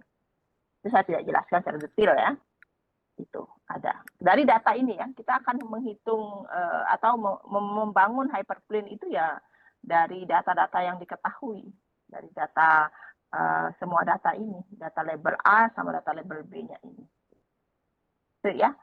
Nah, itu. Jadi itu tugasnya kernel. Kernel itu digunakan untuk mentransformasikan, mengubah dimensi data sehingga bisa dia linear, bisa dipisahkan secara linear, karena prinsip basic dari SVM adalah dia hanya mampu memisahkan secara linear dengan membangun tembok pembatas atau dinding-dinding pembatas antar dua kelompok yang berbeda. Jadi hanya mampu memisahkan dua kelompok atau dua kelas, itu basicnya. Nah, kemudian selanjutnya dia mampu memisahkan banyak kelas, yaitu karena dimodifikasi lagi, ya dikembangkan.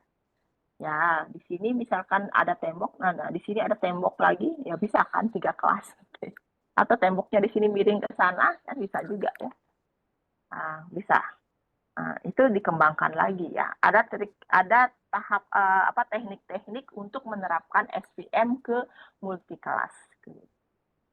Nah, itu untuk SVM, kemudian lanjut ke, ini pengenalan ya, walaupun Anda membingungkan sekali, silakan eksplorasi sendiri lagi. Yang penting saya berikan introduction-nya saja. Nah, kalau ANS seperti apa? Waduh, ini lebih rumit lagi ya, rumit. Tapi kalau pengenalan ya gampang ya. Jadi intinya ya, di sini meniru kerjanya neural network ya, atau jaringan saraf ya, jaringan saraf di otak terutama.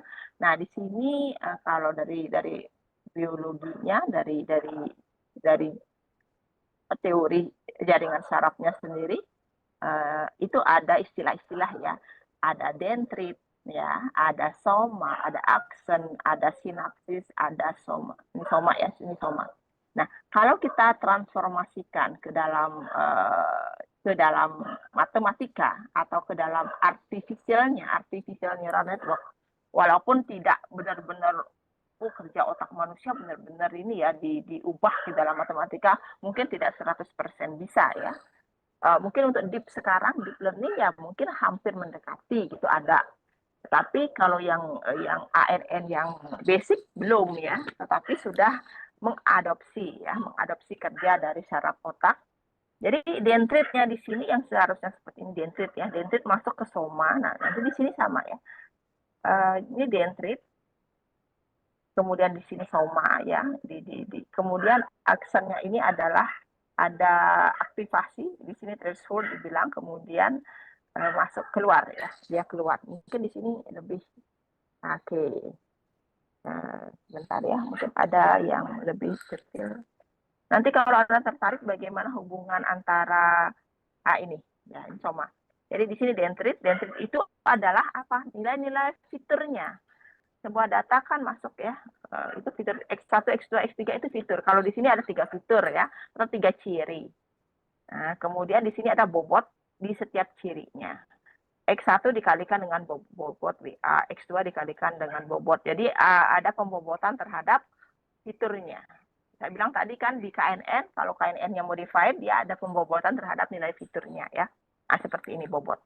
Kemudian masuk di dalam penjumlahan summing function. Jadi Anda tinggal mengalihkan ya X1 kali WA tambah X2 kali WB tambah X3 kali WC ini ya. Itu summing function ini, mu. Kemudian keluar lagi nilai mu ini. Kalau mu sama dengan WA, misalkan mu sama dengan X1 kali WA tambah X2 kali WB tambah X3 kali WC. Seperti itu ya. Dapat nilai mu. Setelah nilai mu dapat, masuk ke fungsi aktivasi sebelum keluar ya. Nah, nilai fungsi aktivasi inilah nilai hasilnya. Seperti itu ya.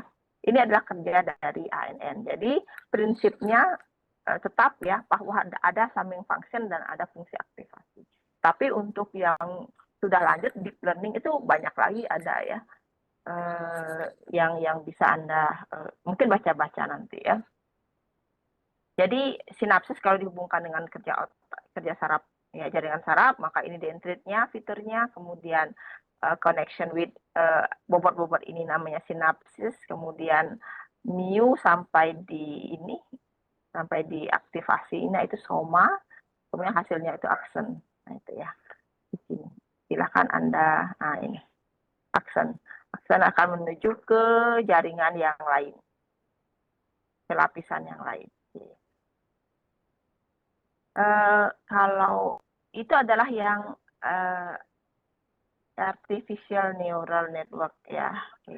Jadi, fungsi aktivasinya apa saja? Banyak ya, nanti silakan baca-baca fungsi aktivasi. Itu intinya setiap layer ada fungsi aktivasi. Ya. Selain layer ini ya, selain layer input ya. Ini kan layer input. Ini layer namanya ya, layer input, ini layer. Jadi, mungkin di sini lebih jelas. Nah, ini input layer, kemudian ini output layer. Ya, saya dipahami. Nah, ini ke sini. Menghasilkan YM kan setelah dia melalui summing function dan aktivasi. Jadi, mu sama dengan, kalau ini ya, untuk mencari YM ini kan, mu YM sama YN misalkan outputnya, maka kalau dari tadi ya kita lihat ada summing function, ada fungsi aktivasi. Tergantung nanti fungsi aktivasinya yang mana. Ada beberapa jenis fungsi aktivasi ya. Silakan Anda baca sendiri. Salah satunya sigmoid ya, sigmoid gitu mungkin yang paling sering ya. Jadi untuk mencari YM dia kan harus melewati summing function ya. Jadi dia harus melewati bahwa mu sama dengan W1, X1 kali W11 tambah X2 kali W21. Yang ini ya, bobot yang ini ya. Kemudian mu-nya ini kemudian masuk ke fungsi aktivasi. Mungkin mu1, jadi F dari mu1. F itu adalah fungsi aktivasi. Maka itulah YM. Jadi YM sama dengan F dari mu1. Kalau YN adalah F dari mu2, di mana mu2 adalah summing function dari X1 W12 tambah X2 W22. X2 W22. Jadi ada bobot ya. Nah, kalau yang istilahnya single layer. Single layer. Kalau multi layer banyak lagi ya. Jadi di sini layer 1, kemudian hidden layer ini. Ini hidden layer. Hidden layernya mungkin bisa banyak ya. Hidden layer 1, hidden layer 2, hidden layer 3. Kalau ada 3, kemudian baru ke output layer. Nah, setiap ini pasti akan ada summing function dan fungsi aktivasi. Di sini juga summing function, fungsi aktivasi. Ya, untuk Y terakhirnya. Kemudian itu mungkin ya. Nah, untuk belajar learning-nya sendiri untuk di bidang ANN ini ada istilah feed forward sama backstro. Nah, feed forward yang basic, jadi dia menghitung bobot. Di sini kan intinya training pelatihan itu digunakan untuk menentukan nilai bobot ini. Jadi bobot tuh banyak ya ini. Coba Anda perhatikan ini bobot semuanya. Panah-panah ini ada nilai bobotnya ya. Nah, coba Anda bayangkan itu kita harus mesin itu harus menghitung bobot, mengestimasi bobotnya dengan cara bolak-balik dia belajar ya. Ini bukan bolak-balik artinya data 1 masuk, data 2 masuk, data 3 masuk, data 4 masuk sampai dia mendapatkan pola, oh ternyata bobot yang bagus itu adalah ini seperti itu ya. Itu nanti menghasilkan fungsi matematika. Kalau bobotnya diketahui maka fungsi matematikanya lengkap dia diketahui. Nah, sebelumnya belum diketahui ya ini. Dipilih secara acak. Random. Nah, jadi memang tujuan dari ANN atau Artificial Neural Network hanya untuk mengestimasi atau memperkirakan nilai bobot ini yang banyak sekali bobotnya. Kalau semakin banyak layer ya semakin banyak nilai bobot yang harus diestimasi, yang harus dihitung ya dengan melakukan pelatihan. Nah, kemudian untuk menghitung nilai bobot ini secara lebih baik ada metode lain selain feed forward. Feed forward itu adalah feed ya, memberikan nilai, memberikan makan ya nilai ya ke bobot hanya dengan bergerak ke depan saja dari input layer menuju ke output layer. Kemudian dihitung loss, saya tidak akan jelaskan lebih detail ya, loss function. Nah, okay. Kemudian kita bisa mengulang lagi dengan data-data yang berbeda. Feed forward, pergerakan untuk menghitung bobot hanya dari layer yang depan ke layer yang belakang ke layer yang depan, gitu ya. Artinya feed ya, dari layer 1, dari layer input, kemudian hidden layer 1, hidden layer 2, hidden layer 3, kemudian output, layer output. Itu terus dari feed ya. Jadi ke depan, maju ke depan. Maju ke depan, maju dia, jadi pergerakannya maju. Nah, kemudian dari sana muncul ide lagi, berkembang lagi untuk jaringan saraf. Kenapa nggak kita manfaatkan kebalik ya, pergerakan yang back, jadi yang back forward ya. Makanya ada istilah back propagation. Setelah ke depan, dia akan ke belakang lagi untuk menyempurnakan, mengoptimisasi atau mengoptimalkan nilai bobot. Sehingga bisa menghasilkan nilai model yang akurasinya tinggi. Jadi kalau kita bicara back propagation itu artinya penghitungan bobot dengan pergerakan ke belakang. Dari output balik lagi ke input. Ya. Kalau feed forward ke depan saja. Kalau Anda misalkan, oh saya mau menggunakan ANN yang feed forward, Bu, metode feed forward, itu sepertinya lebih seringnya gitu ya, lebih jelek, lebih kecil akurasinya dibandingkan menggunakan back propagation. Kalau back itu setelah feed forward, setelah pergerakan ke depan, maka dia akan bergerak lagi ke belakang. Dari output akan bergerak lagi ke belakang sampai menuju ke input lagi. Ya. Memanfaatkan pergerakan itu untuk menghitung terus gimana caranya Bu bergerak menghitung. Nah, itu adalah prinsip dari optimasi memanfaatkan teori derivasi ya. Memanfaatkan teori turunan pertama. Nah, mungkin itu tidak saya ini jelaskan. Oke. Jadi intinya ada layer-layer, seperti ini. Kemudian nanti ada pergerakan untuk mengoptimasi nilai bobot.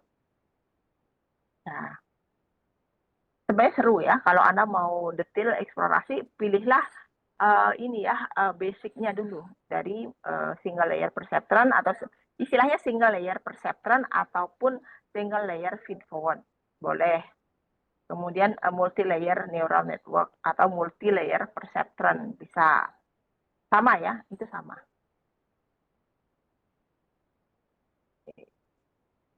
Mungkin itu ini jenis fungsi aktivasi. Sebenarnya banyak ya, ada sigmoid, kemudian ada tangan ya, hyperbolik tangan dan seterusnya. Dan ada banyak lagi yang lain ya. Kalau Anda di deep learning mungkin lebih banyak lagi ada jenis dari fungsi aktivasi. Jadi Anda sudah bisa membayangkan, oh fungsi aktivasi itu sebelum keluar ke layer berikutnya. Jadi dihitung dulu aktivasinya. Nih. Dari sini kan dari layer ini dihitung dijumlahkan dulu semua bobot dan fiturnya, kemudian masuk. Bu, kalau di tengah-tengah gimana? Di setiap di tengah-tengah sama ya prinsipnya. Nanti node ini kan menghasilkan nilai 1, nilai 2, nilai 3, nilai 4. Ya. Nah, nilai itu akan dikalikan lagi nilai hasil ini Z, misalkan Z1 sampai Zn. Jadi mencari samnya itu Z1 kali W11 tambah Z2 kali di sini ini apa namanya bobotnya, Z2 kali ini bobot yang di sini tambah Z3 kali bobotnya tambah Zn kali bobot untuk Y1. Kemudian diaktifasi dulu baru menghasilkan D1. Setelah dijumlahkan summing function diaktifasi dengan fungsi aktivasi tertentu baru mengeluarkan nilai. Nilai istilahnya neuron pada atau node pada layer tersebut. Mungkin agak membingungkan ya. Mungkin itu ya yang saya bisa berikan untuk pengenalan, walaupun sangat mungkin membingungkan sekali. Cuma Anda bisa eksplorasi lebih lagi ya. Silakan, banyak sekali ada tutorial. Yang penting saya hanya ingin memberikan Anda gambaran secara umum ada 5 basic, paling tidak ya, paling tidak. Yang lain masih banyak ya. Decision. Oke. Banyak ya, masih banyak lagi yang lain yang bisa Anda pelajari yang basic konsep dari machine learning. Tapi biasanya ini ya, 5 ya. Logistic regression biasanya satu lagi. Logistic regression itu saya tidak berikan di sini. Silakan Anda baca-baca kalau Anda tertarik. Ada metode klasifikasi namanya logistic regression. Ya.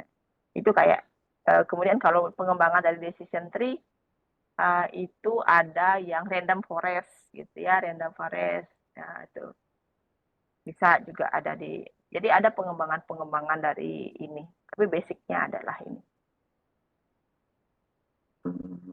Oke. Mungkin itu saja ya. Ada yang perlu didiskusikan?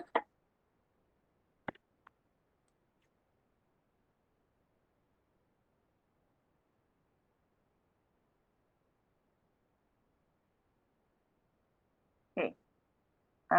Kalau tidak mungkin absen ya.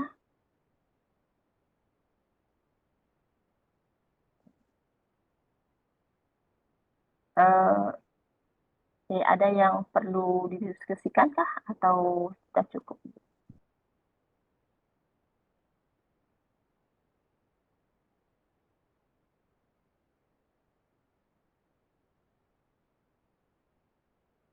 Oke, sudah cukup ya. Saya stop sharing dulu. Oke. Oke. Nanti untuk sebelum absen ya, saya jelaskan untuk yang pertemuan berikutnya Selasa ya, mudah-mudahan tidak libur ya. Selasa jadi offline. Uh, nah, oke. Mungkin nanti bisa diatur ya, karena oke, karena ada pertemuan 7 dan pertemuan 8. Oke, mungkin nanti saya ngaturnya sih satu, mungkin nanti Korti bantu untuk ngatur yang pertemuan 7, jadi tetap ya kita Selasa ya, yang kelas C dan D ini kan Selasa. Jadi saya seling-selingin aja antara offline dan online ya. Misalkan kalau kelas nanti dipilih aja siapa yang offline untuk minggu depan, Selasa depan yang offline. Kalau saya tentukan misalkan kelas C pertemuan 7 adalah offline dan pertemuan 8-nya online. Sedangkan kelas D pertemuan 7-nya online ya, minggu ini ya, minggu depan ini yaitu online kelas D-nya, tetapi nanti pertemuan 8-nya adalah offline. Jadi seperti itu. Jadi offline online. Sama juga nanti kelas A dan B juga saya terapkan hal yang sama. Jadi Selasa kalau kelas A dan B hari Kamis. Bisa dipahami ya untuk Korti, nanti mungkin kita diskusikan di WA grup ya untuk pembagian kelasnya seperti apa pertemuannya. Karena harus satu kelas ya. Dan kalau memang sudah satu kelas, kita bisa pakai ruang yang di MIPA. Satu kelas di ruang yang di MIPA. Jadi offline online ya. Jadi untuk pertemuan 7 ada yang online dan ada yang offline. Silakan didiskusikan. Kalau saya yang menentukan maka kelas C adalah offline untuk pertemuan ke-7. Kemudian kelas D-nya online pertemuan ke-7 pada minggu depan. Ya, sama-sama minggu depan. Jadi dua-duanya minggu depan, tetapi ada yang offline dan ada yang online. Kalau minggu depannya lagi itu pertemuan 8, nanti kelas D yang dapat offline. Ya. Karena saya banyak ini ya, sudah mulai banyak kesibukan, jadi saya manfaatkan waktu offline-nya itu, waktu di kampus itu memang untuk kegiatan selain mengajar juga. Jadi saya atur untuk offline online untuk pertemuan. Mudah-mudahan tidak terlalu menyita banyak waktu, karena kadang-kadang kalau pas kita diskusi itu yang kendalanya juga tidak cukup hanya 2 jam, mungkin 2,5 jam, mungkin lebih gitu ya. Tapi saya atur maksimum 2,5 jam ya, maksimum 2,5 jam pertemuannya. Pertemuan 7 2,5 jam, oke. Pertemuan itu juga 2,5 jam. Mudah-mudahan bisa ya. Oke. Silakan, ada pertanyaan tentang itu, nanti kita atur di ini ya, di WA Group kita diskusikan kembali. Oke, kalau tidak saya akan absen dulu untuk kelas C. NIM 03 adakah Dita? Kelas C? Hadir, Bu. Hadir, oke. Kemudian Rian 10 Hadir, Bu. hadir, oke. Kemudian 16 Widnyana Hadir, Bu. hadir, oke. Kemudian 22 Widi Antara Hadir, Bu. NIM 22 Hadir, Bu. hadir, oke. Kemudian Sudarmika NIM 28 Sudarmika hadir, oke. Pratama Putra Rizky ya 35 Hadir, Bu. hadir, oke. Kemudian Wipra ada ya 42 Ibu. oke. 48 Belvanata Belva 48 Hadir, Bu. hadir, oke. Hendra Mahendra 54 Hadir, Bu. Hadir, oke. Yuki 66. Yuki? Yuki 66, hadir kah?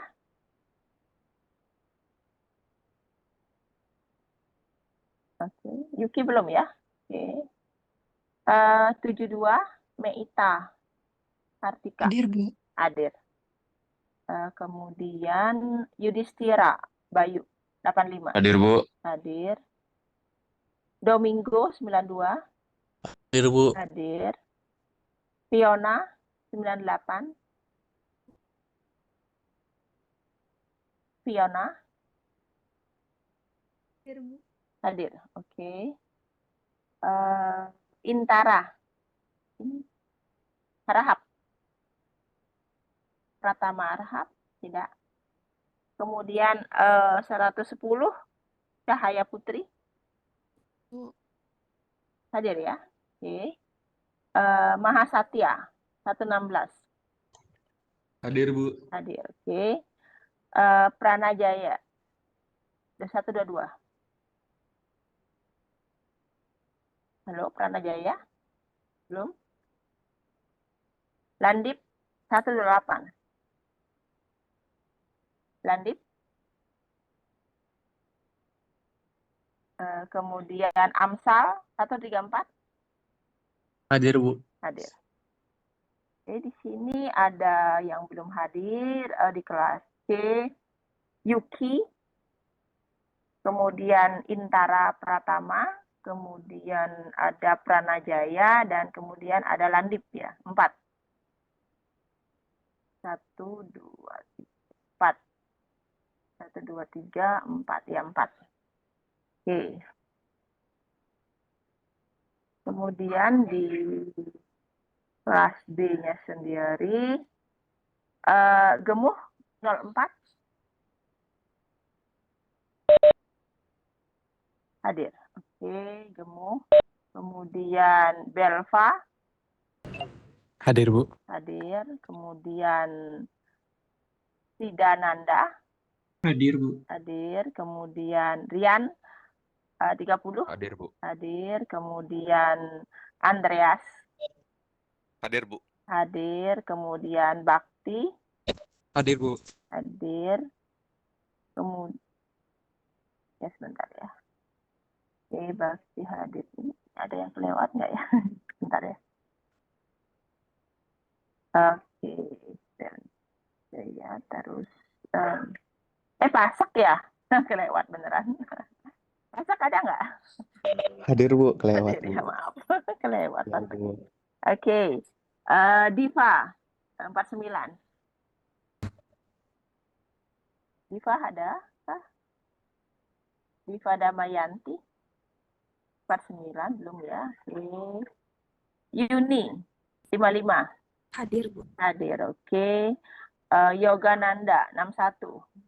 Hadir, Bu. Hadir. 67 Pandey. Hadir, Bu. Hadir. Kemudian Bagus David 73. Hadir, Bu. Hadir. 80 Celia Maureen. Hadir, Bu. Hadir. 99 Ananda Dharma. Hadir, Bu. Hadir. 105 Gita. Hadir, Bu. Oke. Mayoni 111. Hadir, Bu. Hadir. Dwi Pra Yoga. Hadir, Bu. Hadir. Darin, Eugene Darin. Eugene Darin. Tidak. Chandra Witnyana 129. Hadir, Bu. Hadir. Oke. Terus ada 135 Sukma. Hadir, Bu. Hadir. Terus ada Bagus Suta 141. Suta? Hadir, Bu. Suta nggak ada? Hadir, Bu. Hadir. Oke. Yep. Jadi di sini ada kelas D, ada Diva Damayanti. Adakah? Ada konfirmasi dari Diva Damayanti. Kemudian ada satu lagi, ada Darin ya, Egin Darin. Ini ada tes Izin dari- Bu untuk Diva Oh ya, hadir Bu. ya ada Diva di sini ya. Oke. Ya, saya Makasih, belum Bu. baca chat. Yap. Oke, Diva itu hadir ya. Itu ya, jadi satu aja yang tidak hadir di kelas D, Egin Darin. Oke, saya kira cukup ya untuk pertemuan hari ini. Untuk pertemuan berikutnya, kalau memang kesepakatannya kelas kelas C yang duluan offline, nanti hari Selasa kelas C tolong carikan ruangan di MIPA untuk ini ya, untuk perkuliahan diskusi kelompok. Kelas C semuanya ya hadir. Oke. Kemudian kelas D-nya tolong carikan waktu untuk online pertemuan 7 minggu depan. Nah, minggu depannya lagi kelas D pertemuan 8 yang offline yang mencarikan ruangan di MIPA dan kelas C yang harus mencarikan waktu online. Oke, seperti itu ya. Yuki ya, Yuki juga ini Diva Yuki coba. Yuki. Ada. Yuki hadir ya, oke. Jadi yang kelas C-nya itu cuma 3 yang tidak hadir ya jadinya ya. Bentar ya, 3. Ada Pratama Harahap, ada Pranajaya yang tidak hadir, kemudian ada Landip di kelas C. Tadi Yuki sudah konfirmasi hadir ya. Oke. Mungkin itu saja. Selamat siang, terima kasih ya sudah berpartisipasi. Nanti kita kelas C ketemu offline lagi, pertemuan ke-7, kelas D ketemu online di pertemuan ke-7. Tolong dipersiapkan pre-processingnya ya, walaupun saya tidak pandu dengan harus mengumpulkan mengupload, tetapi kita akan diskusikan itu hasil pre-processingnya ya. Hasil pre-processing akan didiskusikan pada pertemuan ke-7 dan hasil machine learning akan didiskusikan di pertemuan ke-8. Oke, selamat siang. Terima kasih. Saya tutup pertemuan hari ini.